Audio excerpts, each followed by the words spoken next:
Hey guys, Ben here. Oh crap, I might have forgotten to upload a video. As you can tell, it is Monday at 5 p.m.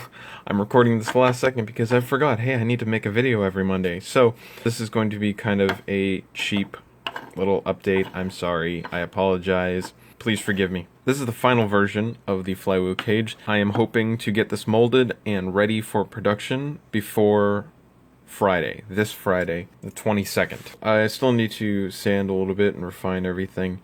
That is just an ABS slurry, all that black stuff, just to fill in some things, some micro pockets, and then sanding it back down. Be very uniform once it's casted in polyurethane. So these little holes on the side here, I thought about them and I quickly got them out of my mind because of the complications with molding it in this way. However, Ryan from Make Test Battle encouraged me to make these so that you can pop off the motor much easier, and I'm glad I did. So big thanks to him, because as you can see, you can pull them out. However, that does chew up your flywheels quite a bit, and so this way you can just stick 2 screwdrivers in there and they pop out really easy, and you won't have to worry about damaging your flywheels. This is the master, almost ready to go. It's also going to come with this little shroud piece, and that's going to go on there like that, just slips right over the brass. And this is something that has not been addressed, because when you have this front piece here, there's going to be that gap here and that brass is going to be exposed. But if you have this piece, that just goes in there and you won't have anything to worry about. And funny enough, this actually works with the DRS cage as well. That just slips on here. There's a little bit of seeping out of the epoxy that he used, so it doesn't go quite flush. I'll have to sand down the epoxy that's on there, right there. But that's okay. But same problem with this. Once you get this on here, you expose the brass, but this will take care of that. So you're going to get one of these. And then you'll also get a cutting guide, and I'll explain what this is in a minute. And then a piece of brass that is 3 inches long, but it's not going to be cut. It's going to be solid, just like this. And the reason for that is not because it's difficult. It actually really isn't. I was skeptical at first because I don't really specialize in brass. I've never really messed with it before. But this was actually pretty easy. I drilled some holes first, and then I opened them up with the Dremel. It was much easier to work than I thought. However, it does take about 30 minutes to do. With how many I expect to sell of these, I can't be bothered to do this for every single one. That would just eat up all of my time. So what's going to happen is you'll get the solid piece of brass, 3 inches long, already cut down, and then you put it on the end here, kind of hold it, and then with a Sharpie mark out those ovals, then remove that, and now you have a place where you know to cut with your Dremel. And so after you cut it, it'll look something like this. You'll slip the brass in here and epoxy it, hopefully. And then this little shroud piece gets pressed on just like that. And there you go. That is your assembled piece. You can throw this away afterwards, do whatever you want with it, but that's going to be your piece. You don't need to epoxy this onto here if you don't want to, but you can. And then this, of course, works with stock flywheels as well as worker flywheels. It works with 180s. It works with 130s. These are Rhinos. And it works with, you know, any kind of motor that you want to put in here that's going to fit. So there you go. There's the logo. And that's pretty much the update for this. So I plan on having this out soon. If you've already seen this on Reddit, you will know the price of this. I'm not going to say this in the video, and I apologize, but any comments saying the price, I will delete. That is just because if I change them in the future, I don't want to be locked in to say, hey, I thought this was this price because I saw it on this video. So it has nothing to do with me being ashamed. If you want to see the price, go on Reddit, and there it should be. If this is a recent video, then you should see it somewhere there. So I just wanted to give everybody some more options. I already know that this question is going to come out. What do I think of the competition, DRS cage? And now that I'm doing this one, a lot of people are 3D printing theirs. So I'm going to give my opinion now just because, oops, I need to make a video. But I'm going to say right off the bat that all of the other ones, good luck.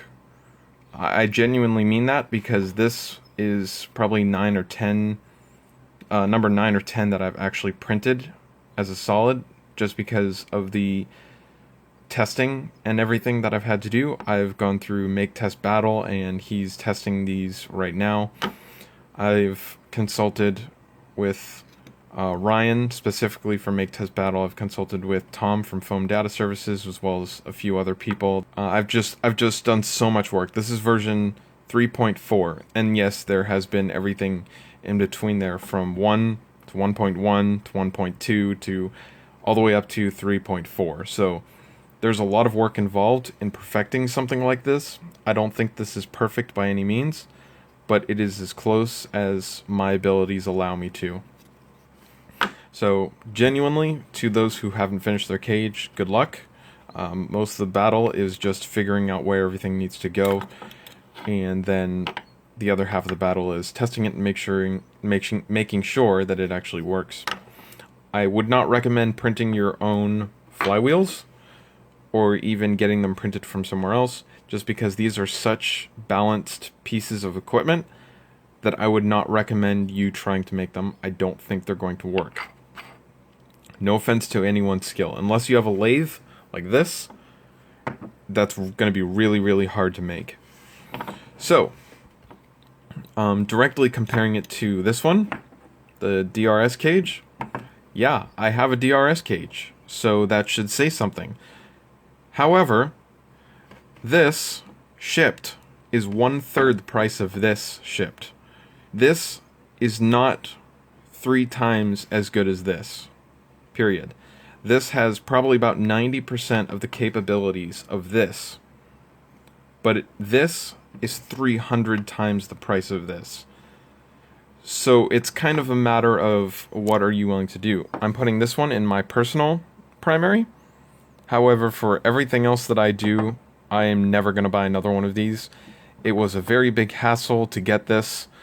He's opening up a store soon, and he's, getting other people to help his customer support, so hopefully that clears that aspect up. But even if these were easier to get, I wouldn't, because this was very expensive. This was $90 to get to me, and that is just so much money. But it is my super mega one, and I really wanted to have at least one of these, just kind of because I'm a big fan of flywheels. However, this has 90% of the capabilities of this, and at this price is very, very hard to beat. And I'm not tooting my own horn, I'm just being honest. So that's my personal opinion. I'm not going to say which one I think is better, just because I think that they each have their own good qualities to them, good and bad qualities to them. This has virtually no vibration, just because of how well these are machined, these flywheels. And then this one has quite a bit less vibration than your stock flywheel cage, just because this is very rattly and it's thin plastic and blah blah blah.